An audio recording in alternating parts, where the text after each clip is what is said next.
Hey soldiers, question for you. Will the Biden administration take your taxpayer dollars and use it to bail out Chinese companies that were invested in Silicon Valley Bank? Well, the answer probably is yes. Yes, they will. There is a lot of speculation out there that Uncle Joe, good old Joe Biden, is somehow in bed financially with the Chinese. Now, that remains to be seen. I certainly don't know. We don't have any proof of that just yet. But it is true that they have not committed. They have not come out and said, no, don't worry, America. We're not going to do something as foolish as taking your taxpayer dollars and bailing out Chinese companies. We know we've already gone above and beyond and just ignored the FDIC rules, just gave everybody their money back. We know we did that here in America, but we're not going to do that in China for Chinese companies.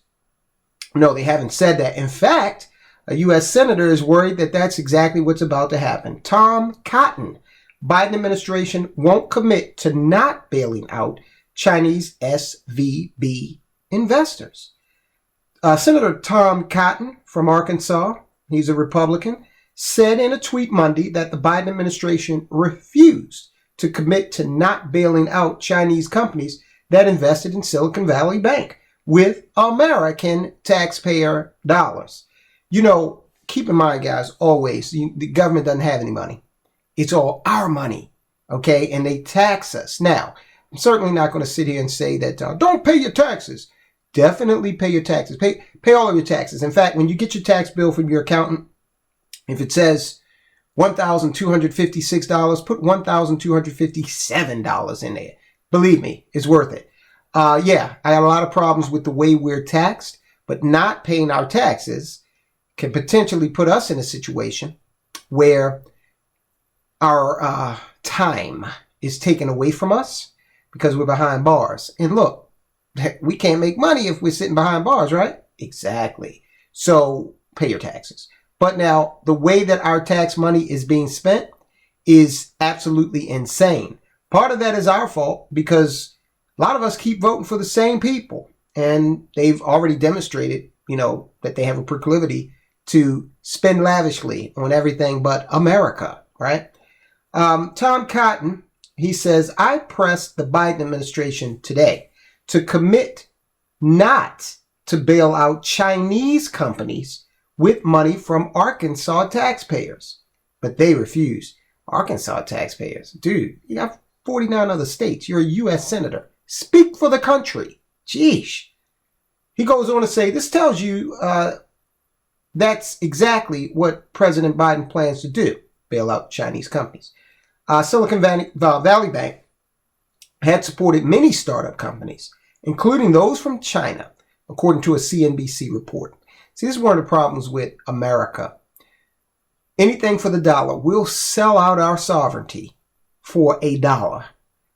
According to the report, the bank allowed Chinese mobile numbers to be used for opening accounts and allowed for a week-long vetting period for new accounts for startups compared to the 3 to 6 months from traditional banks.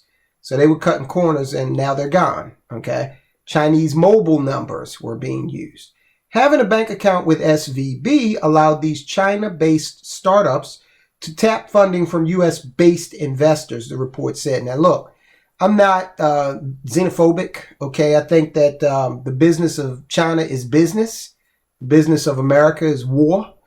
So, look, these Chinese companies, to the extent that they are trying to prosecute a business that is legitimate, okay, great. But why is SVB cutting corners and taking that vetting period down to 1 week where it's usually much longer than that? Okay, right?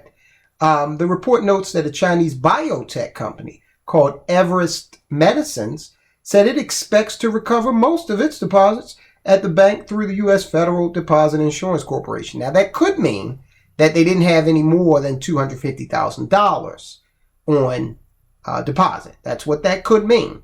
They might have been a lot smarter than Roku, who, as you know, had $500 million sitting in a bank account. 26% of their cash reserves as a corporation sitting at a bank account at a bank with 12 branches. Anyway, So that's what that could mean. I don't want to jump to conclusions and say that this company, Everest Medicines, is being presumptuous and saying that, oh, we had $10 million on them, we're going to get it all back. I'm not suggesting that that's what they are saying, because they're very explicit here in mentioning the FDIC. And I'm just going to go out on a limb and say they probably know that the insurance limit is $250,000. As Breitbart News' John Hayward reported Monday, Chinese firms rushed over the weekend to reassure their customers and investors that their exposure in the SVB collapse is minimal, or that they have enough cash on hand to weather any loss of access to their SVB funds. So again, I think that word minimal backs up my idea that they probably didn't have money over and above the FDI deposit amount. Not sure though. Treasury Secretary, get a load of this. Treasury Secretary Janet Yellen on Sunday said the federal government would not bail out the investors and owners of the bank. They really don't need to, because a lot of the owners, okay, at least the executives, bailed and sold stock before the bottom dropped out. It's almost like they had some information, some advanced information, isn't it? Another big depositor, at least, and I'm not sure if he was an investor, but Peter Thiel. He got the hell out of there before this thing crashed. I'm not suggesting Peter Thiel did anything illegal, but he is saying that, hey, we looked at it and we were having problems with transfers and some other issues, and so we said, doesn't look good, we're out. But she's saying, she being Janet Yellen, the owners and investors, we're not going to bail them out. Well, a lot of them already cashed in their stock, lady. You don't have to. She's always like 6 steps behind. Everybody else is playing chess and Janet Yellen's playing checkers, because Janet Yellen is not from industry. She's from academia. She's a theoretician. She has very little real world experience. That's why this is the same woman who claimed for the better part of a year that, inflation, I don't see it. And yeah, I know we put, trillions of dollars out on the street after 2020 and that whole thing.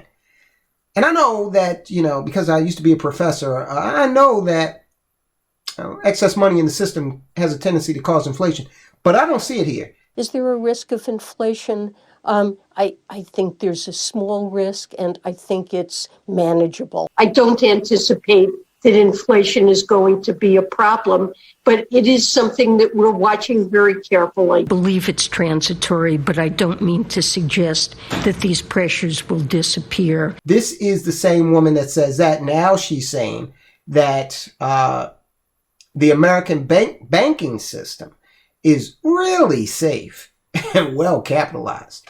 It's resilient. That's what Janet Yellen said.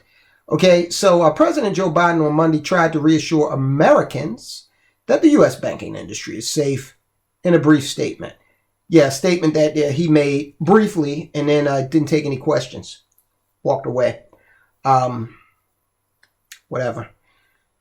Joe Biden also has vowed to prevent future bank collapses under his watch. Well, Joe, you had 3 in 2 weeks, roughly.